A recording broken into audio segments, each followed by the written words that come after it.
By 1962, the boom in reel-to-reel tape recorders was in full swing, and the market was awash with an array of portable machines offering an irresistible opportunity for amateur musicians to record themselves on tape without going into a recording studio. Fellow Liverpudlian musician Edward King-Size Taylor had bought a brand new Philips RK14 reel-to-reel tape recorder. Adrian Barber, former member of fellow Merseybeat group The Big Three, was the unofficial technical director of the Star Club and was the man in charge of setting it up. Barber had set up the recorder backstage in the area between the stage and the dressing room and primed it ready to record by anybody who cared to press the record button.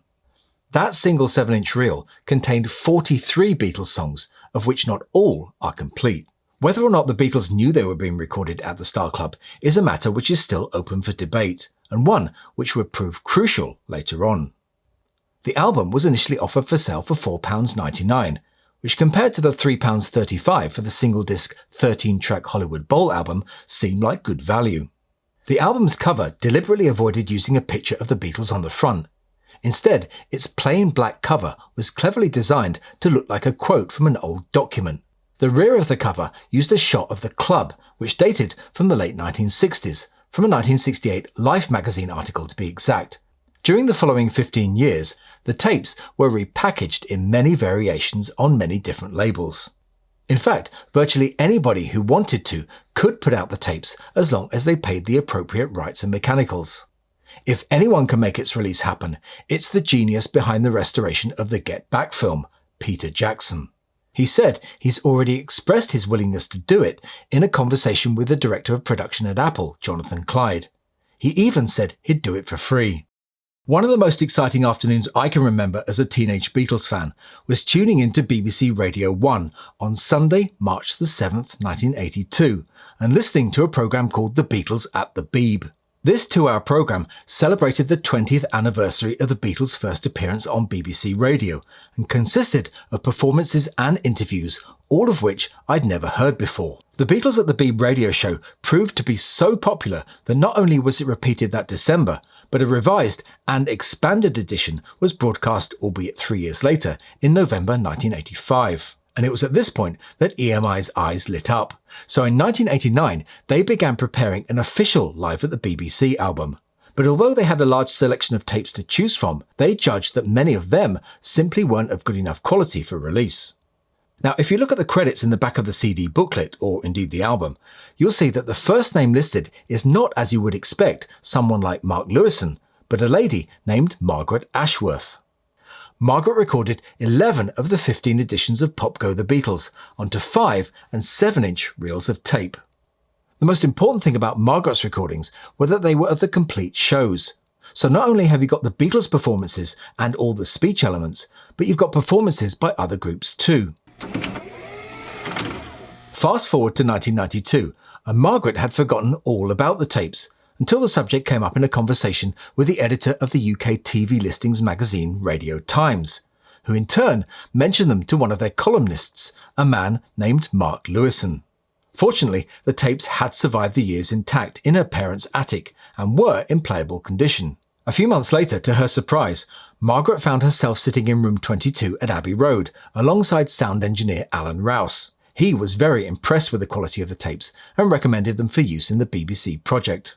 It may come as a surprise for some young folks, but standing in line outside shops at midnight was a thing before the iPhone was invented. This group of excited and young-looking Beatles fans were photographed outside Tower Records in Piccadilly Circus on November the 30th, 1994, waiting for the doors to open on a special midnight to 1:30 a.m. opening session. The store manager reported they'd sold 250 copies, which were incidentally priced at £19.99. It was a similar story at other record shops around the country when they opened the next day. The album hit number 1 in the UK for 1 week on December the 10th and number 3 on the US Billboard album chart, proving the public were still in love with the Beatles. What would you say is the Beatles' worst album? Yellow Submarine? Beatles for Sale? With the Beatles? And is there actually such a thing as the Beatles' worst album? I'm Andrew from Parlogram Auctions, and my vote goes to this.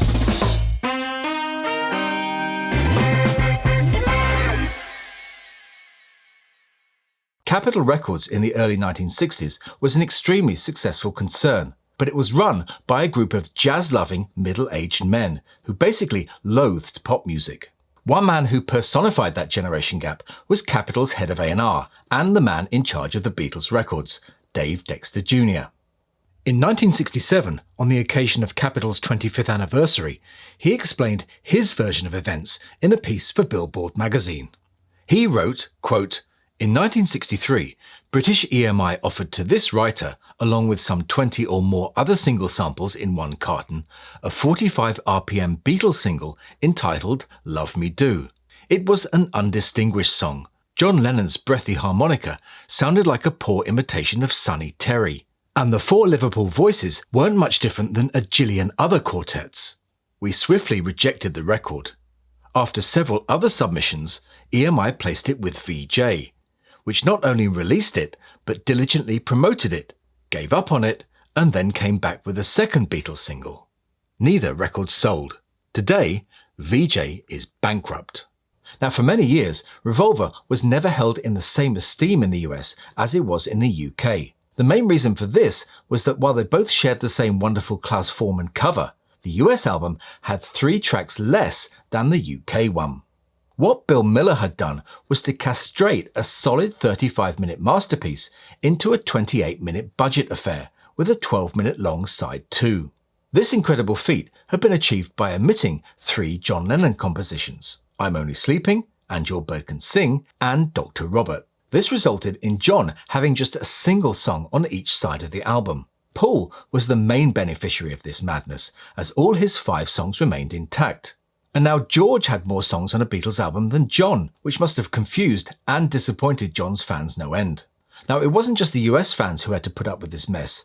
Fans in Canada and Mexico were also served up the shortened version. But at least they'd already had Yesterday and Today.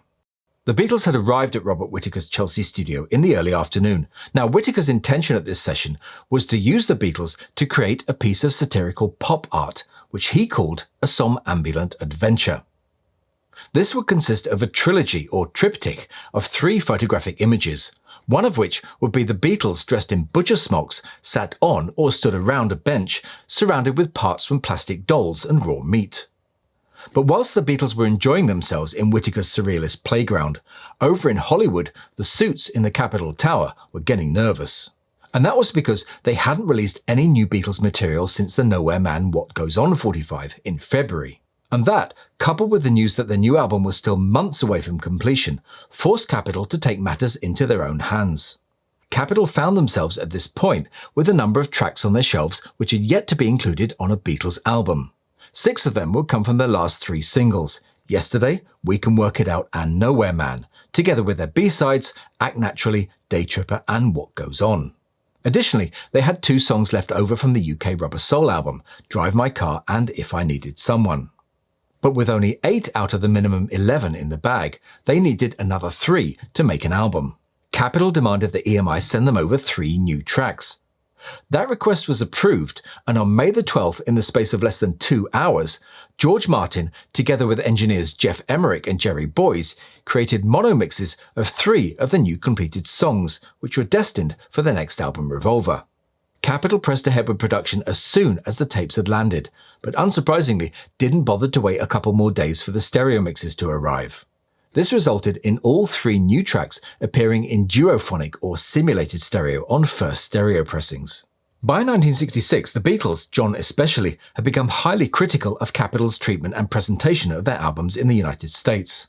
This animosity towards Capitol may have driven John's insistence that the butcher cover be used for the new album, but instead of causing shock and horror, the arrival of the transparency of the Capitol Tower was met with excitement by the head of Capitol's art department, George Osaki, who thought it would make a great cover and saw it as a real work of art.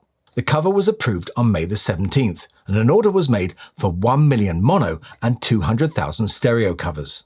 But while the art director was happy with the result, the Capitol sales force had a different opinion and wasted no time in expressing it to Capitol's president Alan Livingston. He in turn contacted Brian Epstein, who stood firm on the issue, leaving Livingston with no option but to continue with production. A total of 750,000 copies of the album were made and shipped to distributors, together with a number of advance copies to the media. And all Livingston could do was sit back and wait nervously for initial reactions. He didn't have to wait long, as complaints from sales and distribution managers flooded in. So, what should they do now? The first option, which the Beatles actually agreed to, was to have the bloodstains on their white smocks airbrushed out. But that wasn't enough. So on Friday, June the 10th, a massive recall plan, codenamed Operation Retrieve, was put into action, just 5 days before the album's scheduled release date. All in all, the recall cost Capitol $250,000, not to mention an unwanted delay while the replacement covers were printed up. With the butcher cover now gone, the next issue was what was going to replace it. The chosen image was this much tamer shot, also by Robert Whittaker, of the Beatles around, on and inside a steamer trunk in Brian Epstein's London office. Albums with both the pasted covers and newly made ones began to appear in stores on June the 20th. But the news of the paste-over saga soon got out amongst fans, and it wasn't long before people began peeling their covers hoping to find a butcher beneath, with varying degrees of success. It is possible to tell if you have a butcher without even touching the paper.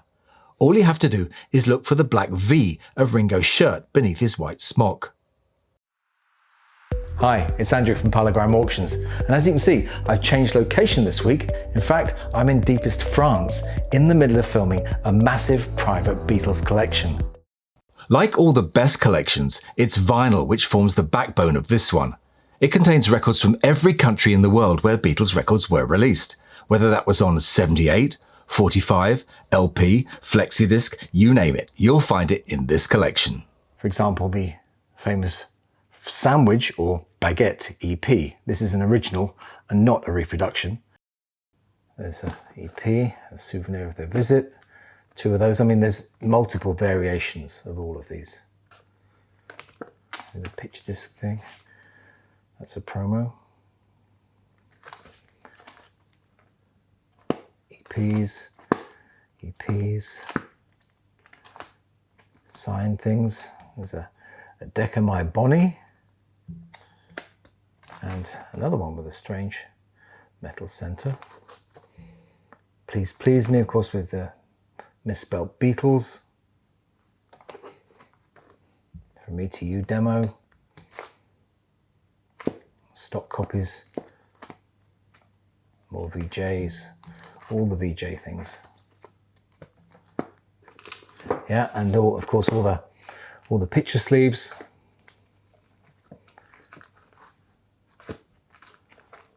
Come By Me Love.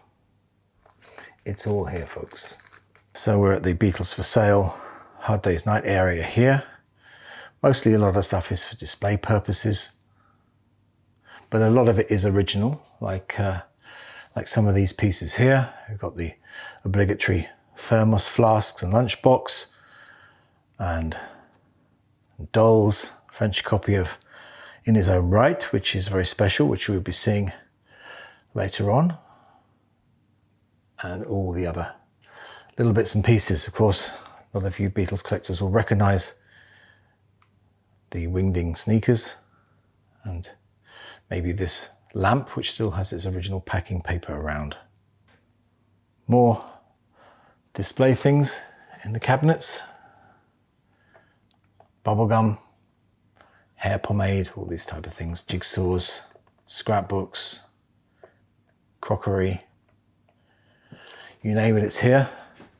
This, for example, is the Sgt. Pepper section. We've got a signed cover of Revolver there, along with some reel-to-reel tapes, variously. Another one down there, sort of Japanese tour program. Even a signed picture sleeve of Strawberry Fields, signed by the French photographer who took it. This is just one of the Indian 78s, which is in the collection. This is Ticket to Ride. There's about 5 or 6 others, which you'll also see in the main video. Other things we've got here include Beatles ice cream wrappers, stamps, badges, the A and B C cards. These are all sealed USA first presses. That's not sealed, but it's got a very fancy sticker on it. Yesterday and today's, we had a good time filming those. Second states, pasted, first states, second states, and everything else in between. I don't think we filmed casualties, but an interesting album. And of course, we have lots of albums from around the world, the German ones, all the ultra rare book club editions in great condition. What is my favorite Magical Mystery Tour? Canadian albums, albums from Peru, and what's this from Peru? It's from Chile, actually, from Chile. But lots from South America. I mean, where else are you going to see a Chilean edition of the Beatles story? 53 years ago this weekend, the Beatles released what turned out to be their final studio album, Abbey Road. Not only did it contain some of their finest songs, it was also their best sounding record. But why was that? And is this $200 1980s Japanese CD the best way to hear it? Everyone has their own ideas as to what the Beatles' best album is. But few can argue against Abbey Road being the best produced, best recorded, best engineered, and best sounding of all their original albums. Abbey Road was released on the 26th of September 1969 in the UK and the 1st of October in the United States. And for many people, these first pressings remain their preferred versions of this album. But as time went on, other formats were introduced, which prioritised convenience and portability over sound quality. In November 1982, Japan became the first country to launch the CD, and Toshiba decided to take advantage of the high-quality tape they'd used for the Pro Use vinyl and make the world's first official Beatles CD, which is also known as the Black Triangle CD.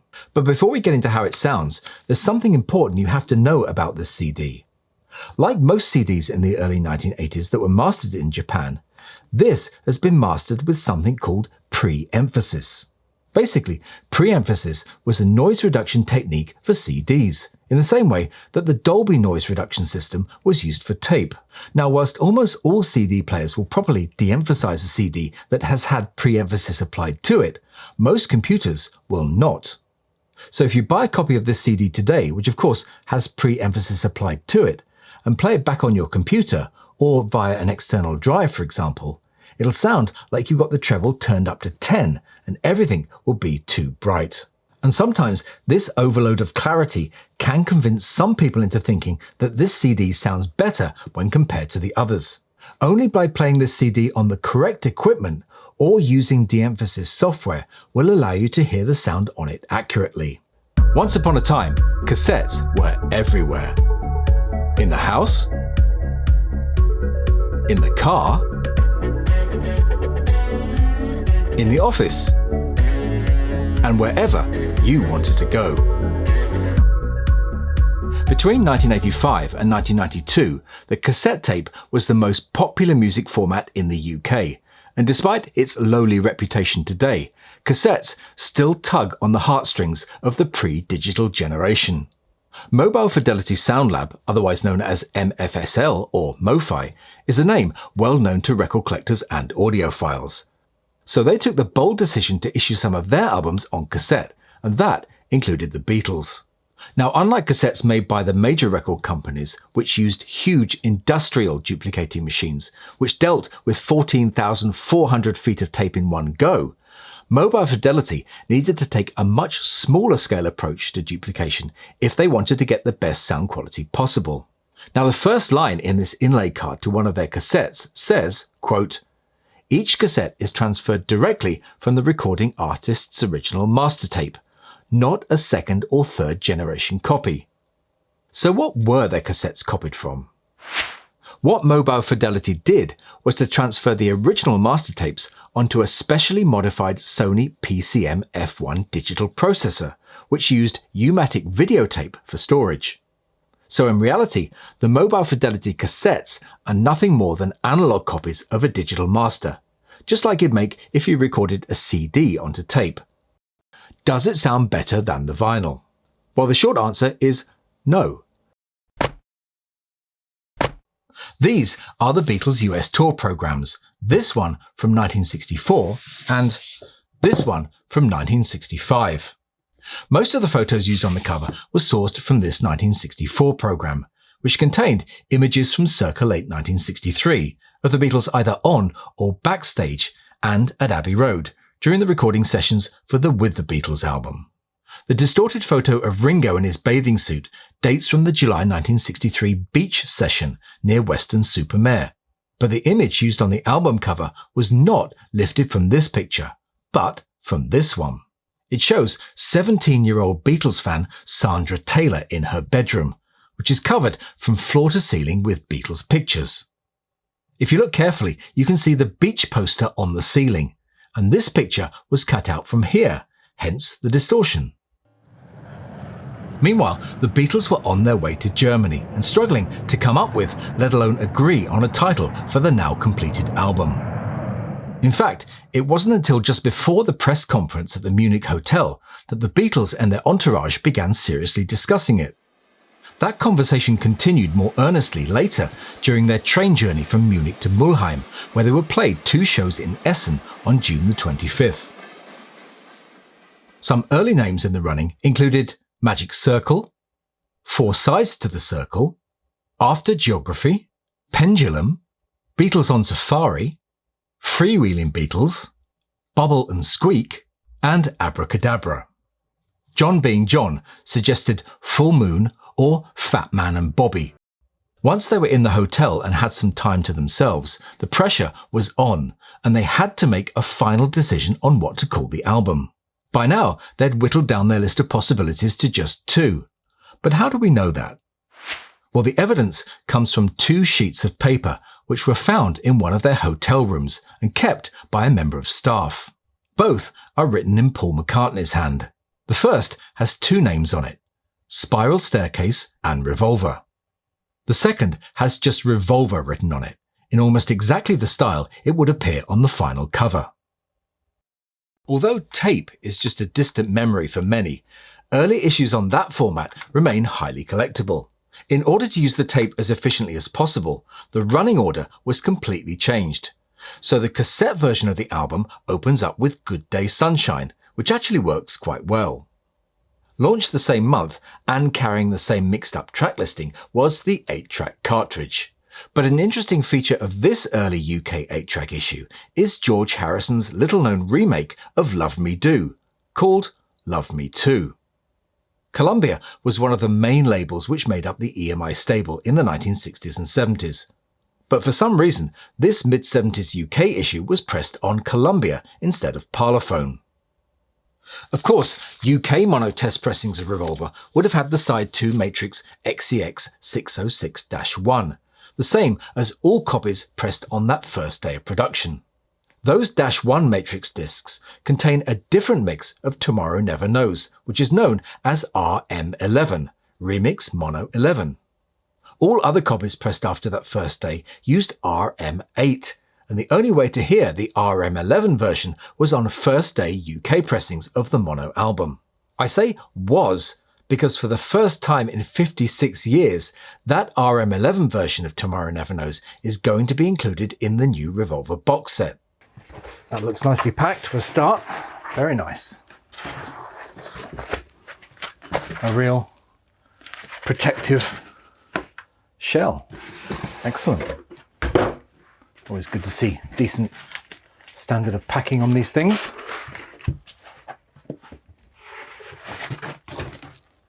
And there it is. Now, full disclosure here, the mono mix is my format of choice when listening to this album.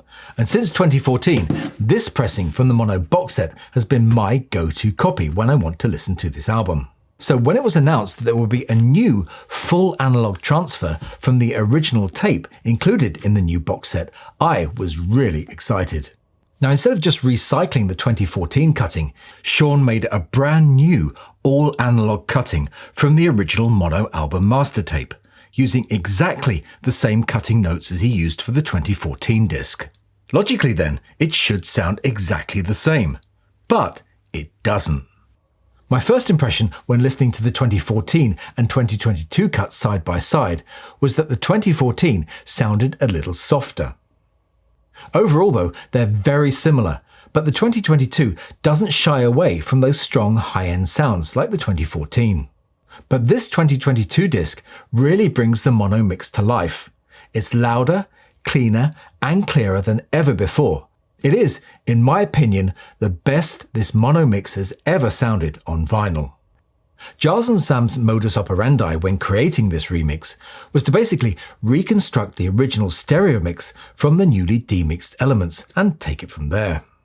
The trouble with using the stereo mix as the template is that many of the mono mixes are longer.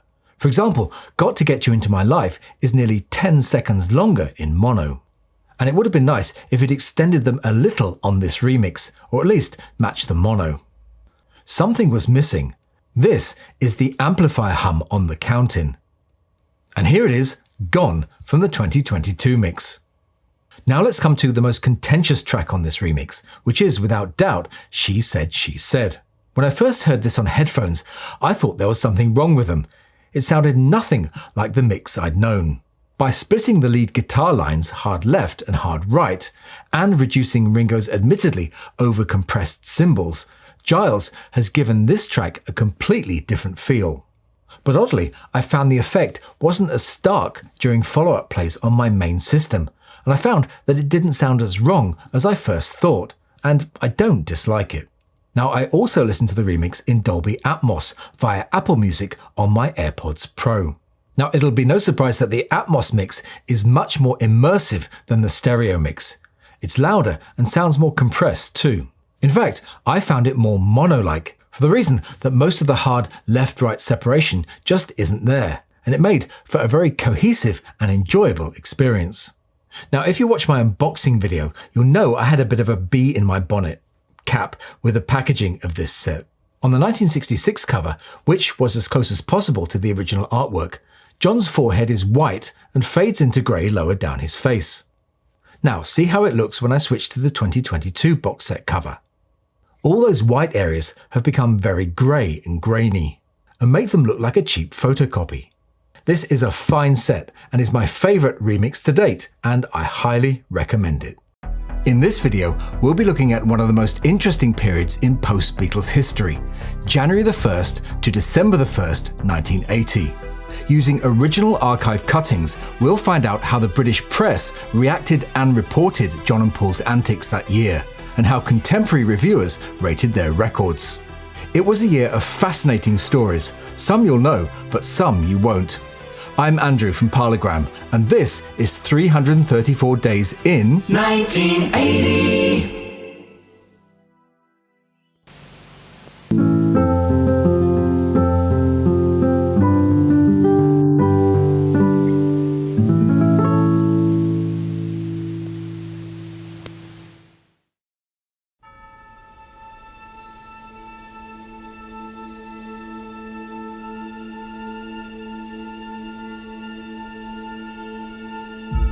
(1981) was the Beatles fans' equivalent to a nuclear winter.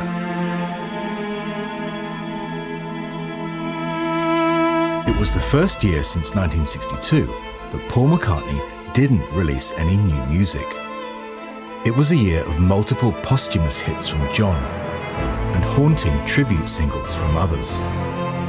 And the only Beatles music to enter the charts was by a group of Dutch session musicians. I'm Andrew from Parlogram, and in this, the second in our Beatles scrapbook series, we take a look at how the British press covered Beatles-related stories in 1981.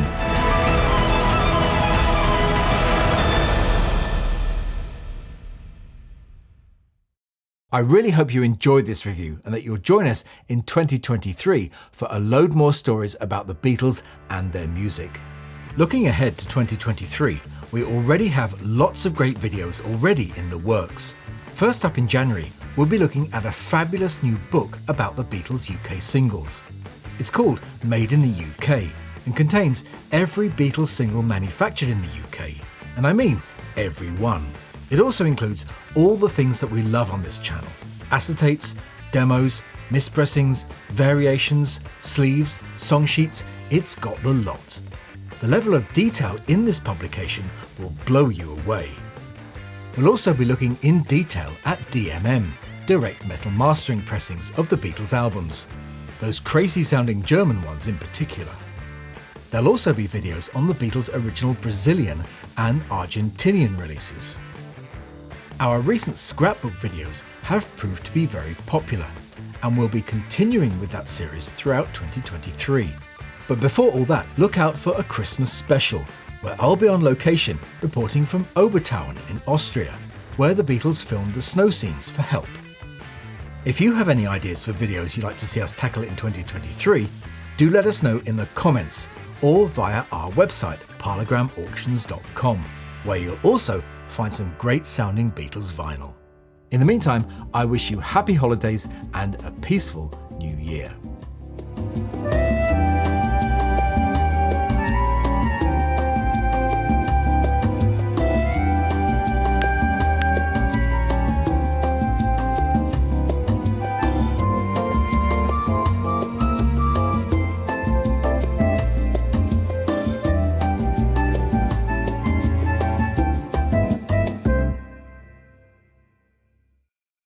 I'm not doing it again. I'm not doing that again. That was quite hard.